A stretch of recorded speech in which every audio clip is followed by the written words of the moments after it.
Please, could you state your name? Bob Monroe. Bob Monroe. How long have you been a truck driver? I started learning to be a truck driver in 1954. 17 Where? years old in Knoxville, Tennessee. Okay, so you're from Tennessee. Yes. What is the name of the city again? Knoxville. Knoxville. Yes. Very good. And you were telling me about how you got to be a truck driver, and you pull oil, right? Oh, yes. Tankers? Yeah, Tankers? yes. Okay. So could you tell me that story? Were your father a truck driver?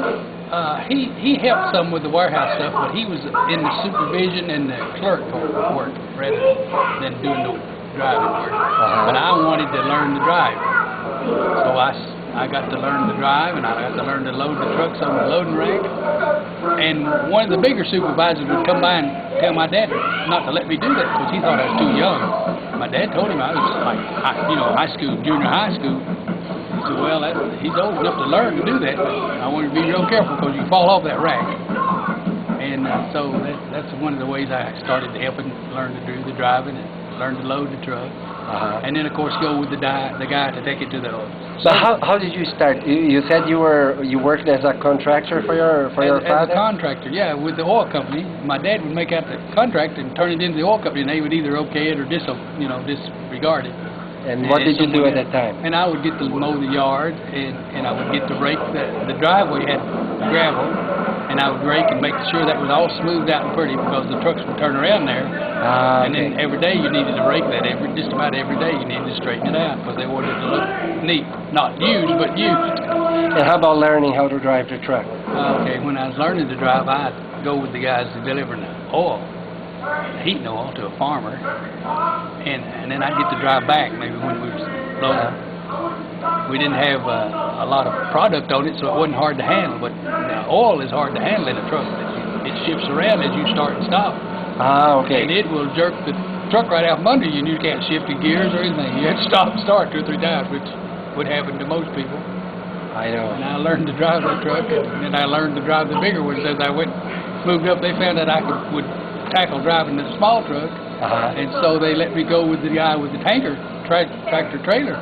Oh, I see. And then I'd get to drive it back, and it was a big Mack truck, which I'd never learned to shift all the gears because it had like 25 gears. Oh, really? I never could shift all of them. They'd laugh all the way home. I'd have to stop 3 or 4 times trying to get the start going. Shift the gears.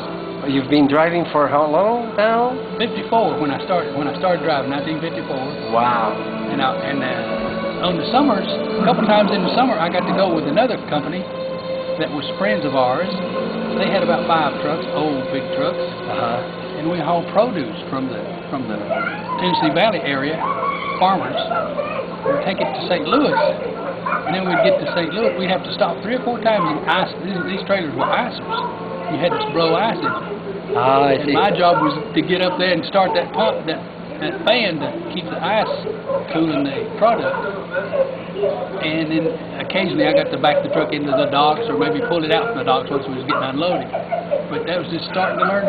That's what you learn. That's how you learn to drive. Yeah. How about your first trip? Oh, mercy. My first trip alone, I don't recall what happened that first trip alone, but we had all kinds of trouble going out there. Had 2 or 3 flats, and you had to do all that work yourself because there was no truck stop like you see nowadays. You didn't I see. You didn't get to call somebody to come out there and do it. 4 or 5 trucks to stop with you.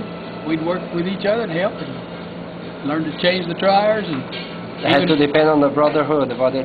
Brotherhood of each other, yeah. And then there was a lot of help between each other, and they had a lot of respect. The cars, if you pulled off the road and there was nobody behind you or nobody with you, a car or 2 would pull off to see if they could take you somewhere and get you some help. Oh, I see. But nowadays, they go by you like you weren't even out there, you know. Yeah, nowadays. And the trucks do the same thing because they don't know whether they are in jeopardy to stop or what. Oh, I see. So they're afraid. So that brotherhood is a little old-fashioned. Old-fashioned. It's gone. Let's say it's not good thing. They should keep it.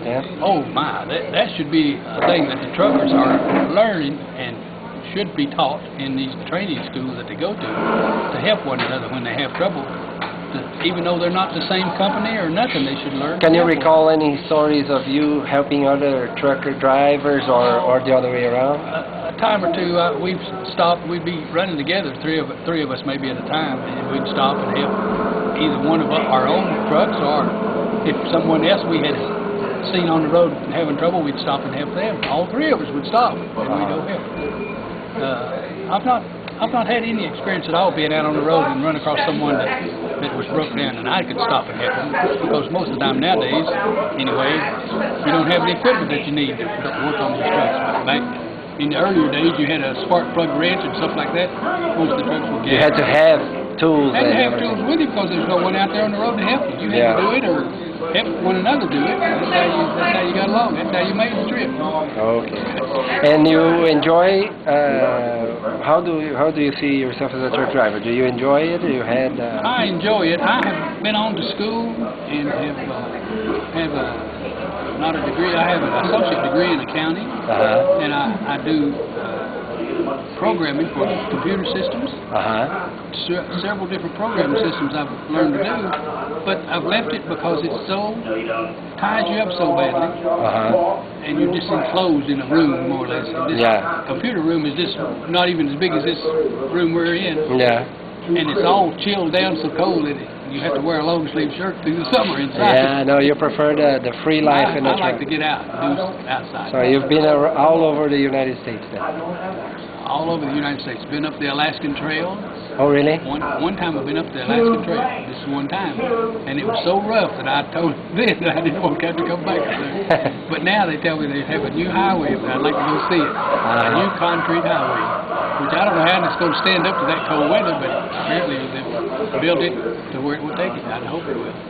Okay, well, thank you very much for for sharing with us, and let's see if this is going to be one of the picket one, all right? Okay, thank you very much. Thank you.